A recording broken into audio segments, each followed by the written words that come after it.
গল্পটা হচ্ছে অফিসার এবং কেয়ারটেকারের। তো আশা করি আমার অভিভাবক বৃন্দরাও এই গল্পটা শুনবেন এবং এই গল্পটা থেকে শিক্ষণীয় একটা বিষয় আছে। এক কেয়ারটেকার তার মালিককে বলতেছে যে স্যার, আমাদের অফিসার স্যারের বেতন 30,000 টাকা, আমার বেতন মাত্র 10,000 টাকা, আপনি আমার সাথে এরকম অবিচারটা কেন করছেন? তখন মালিক তাদেরকে বোঝানোর জন্য একটা পরীক্ষা নিবেন এই ঠিক করলেন আর কি। তো মালিক বললেন, আমরা তো এখন আছি গাজীপুরে, ঢাকায় আমার একটা খামার আছে, ওই খামারে গিয়ে তুমি প্রথম দেখে আসো আমার খামারে কয়টা গরু আছে। তো কেয়ারটেকার গেলেন, যাওয়ার পরে উনি দেখে আসলেন। তারপর মালিক জিজ্ঞেস করলেন যে এখানে কয়টা গরু আছে। কেয়ারটেকার বললেন গরু আছে আমাদের এখানে 25টা। তারপর জিজ্ঞেস করলেন সাদা গরু কয়টা আছে আর লাল গরু কয়টা আছে। কেয়ারটেকার বললেন স্যার এটা তো দেখিনি, তাহলে আমি আবার যাই, আবার গিয়ে দেখে আসি। তো উনি আবার গিয়ে দেখে আসলেন। তারপর বললেন যে সাদা গরু আছে 10টা, লাল গরু আছে 15টা।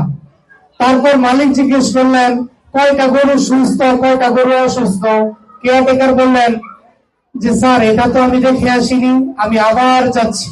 আবার গিয়ে উনি দেখে আসলেন, দেখে এসে বললেন, এবং উনি এই প্রশ্নের উত্তরগুলো দিতে সারাটা দিন লাগিয়ে ফেলেছেন। তো মালিক অফিসারকে বললেন আপনিও যান। তো অফিসার গেলেন, সকাল 9টা বাজে গেলেন, উনি 10টা বাজে ফিরে আসলেন। তো অফিসারকে জিজ্ঞেস করলেন যে সাদা গরু কয়টা আছে, বললেন 10টা।